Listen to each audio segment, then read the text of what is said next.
Hello and welcome to Talking Defense, Rafael's Defense magazine. Every program will be dedicated to a different subject with all relevant experts, data and aspects here in the studio and from around the world. Today, SAMSON remote controlled weapon station.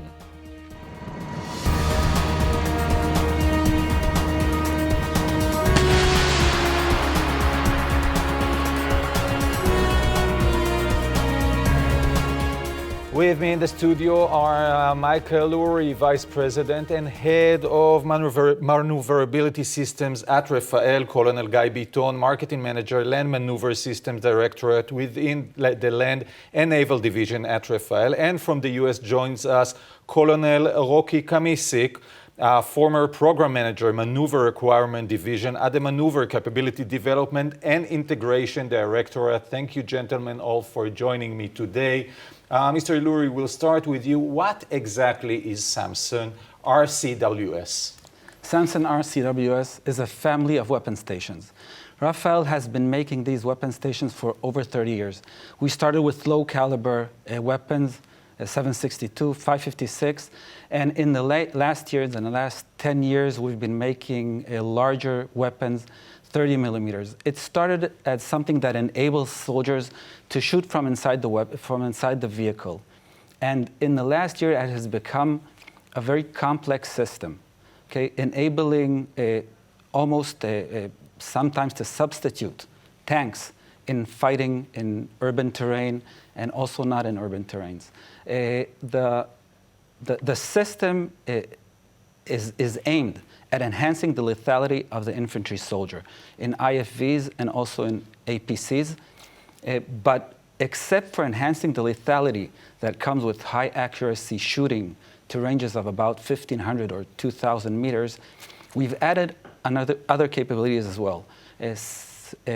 Situational awareness, protection using APS systems and a high protection armor, and thus making it an entire combat system that is not only shooting, but does other things as well. It's a system which was actually developed within Rafael. Why? Prior to the request from the forces. Right. Rafael works very closely with the IDF, understanding the needs of the soldiers and bringing them solutions to these needs. One of the needs was fighting from within a fighting vehicle, not only tanks, but also IFVs and APCs. We wanted to enable the soldiers to shoot from inside the vehicle under the protection of the vehicle. That was the initial idea that we were pursuing. Later on, we understood the potential that not only from shooting from inside, which is a great thing and very important to an infantry soldier so he doesn't get hurt, but also enabling other things. We've added computers into the system. We've added tracking devices into the electro-optics. So today, the soldier inside the vehicle, which can be a tracked or a wheeled vehicle, can both shoot to long distances and understand the fighting arena he is in. He has a lot of electro-optic sensors that tell him where he is, and he is very protected. Guy Biton, coming from the field, why is it actually needed, and what is it good? You know, you served, I know you from the Gaza area, for example. Put me on the ground. This is the biggest change that the infantry make the last 2 decades, from vehicle that can take you from point A to point B to firepower.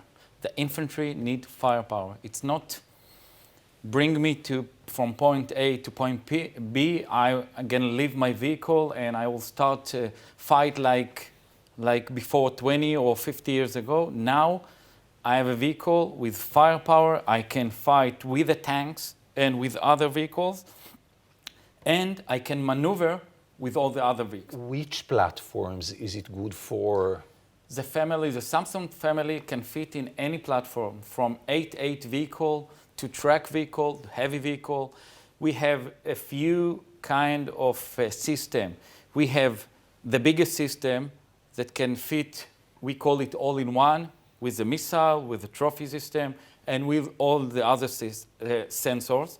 And if it's small vehicle like Stryker or like 8x8, different 8x8, it's a 30 millimeter turret, very small, very light, that can shoot 1,500 or 2,000 meters. So, Mr. Kamisik in the US, thank you very much for joining us.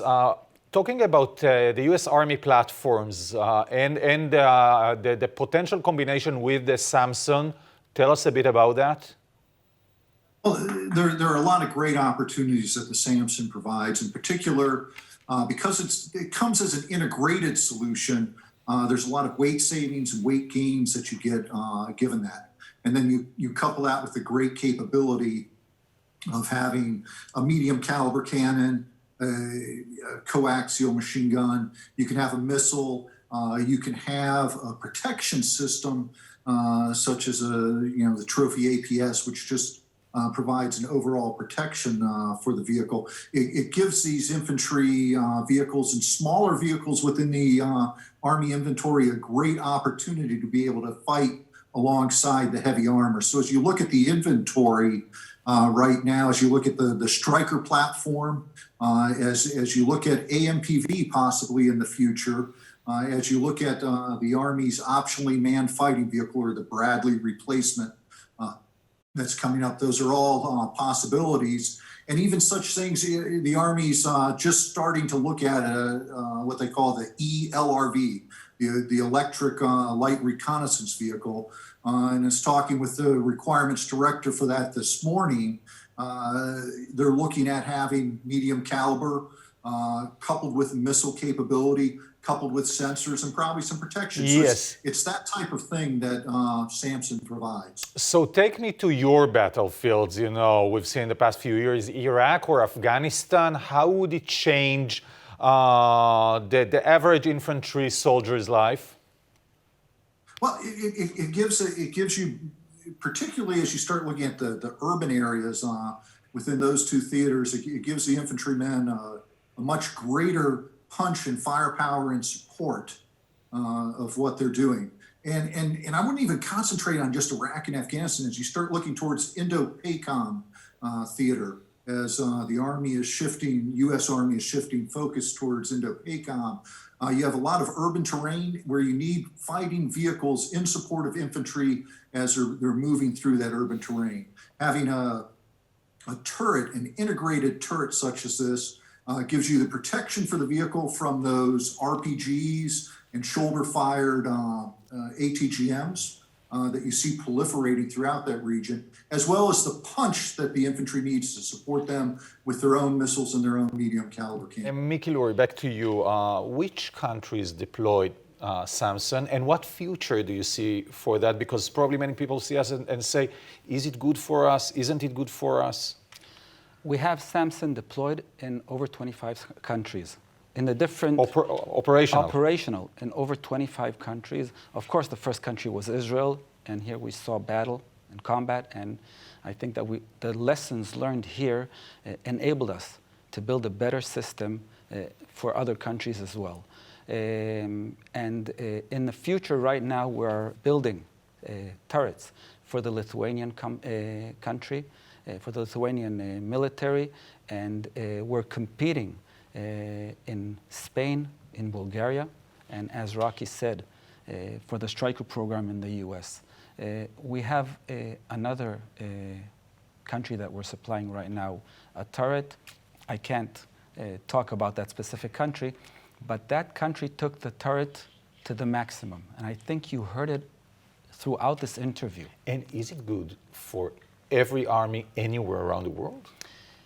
I think that every army, everywhere in the world, can find the type of SAMSON that works for it, okay? From the lower level, from the smallest one that can fit on a 4x4 vehicle, up to the all-in-one turret that is good for heavy IFVs. I think that it's something you have to have for fighting today. So, Guy, I take you back to the field. Being a commander, leading your soldier, on one hand you have the mission, on the other hand you have the lives of your soldiers. You have to, balance between the two. SAMSON should change that, changes that balance. So it doesn't matter if you are squad commander or brigade commander. The mission is the most important. The mission. I think if you have a SAMSON, 30 millimeter, smaller, bigger, it doesn't matter. If you have a SAMSON, your company, your squad, much more lethality, much more survivability, and you can reach your mission much better. You can protect your mission. Just imagine 30 vehicle with 30 millimeter, how it's make a big difference if you maneuver to Sajaya in Gaza, Iraq or Afghanistan. It's make a big, big change to reach the mission. After that, do your best to bring your soldier home. Rocky, last question to you. I mean, this system sounds like one which actually transforms the infantry into some kind of armored forces. Yes, and I think the biggest thing as we go through the discussion, it's much like as you look at what we did with the Bradley infantry fighting vehicle, which was a medium caliber cannon, turret with a tow missile. We've come to realize that that's the direction that we need to go to support our infantry. And as we look towards the future vehicles, you know, being able to get an integrated solution like this, like the SAMSON, which pulls the apps up onto the turret, has it integrated in with lethality. So you have lethality and protection together. It's just a great combination to support the infantry. Gentlemen, Rocky Kamisik, Mickey Lurie, Guy Beaton, thank you very much all for joining me. And that's all from us today. We'll be back shortly with another edition of Talking Defense. Until then, stay safe and stay tuned. Bye-bye.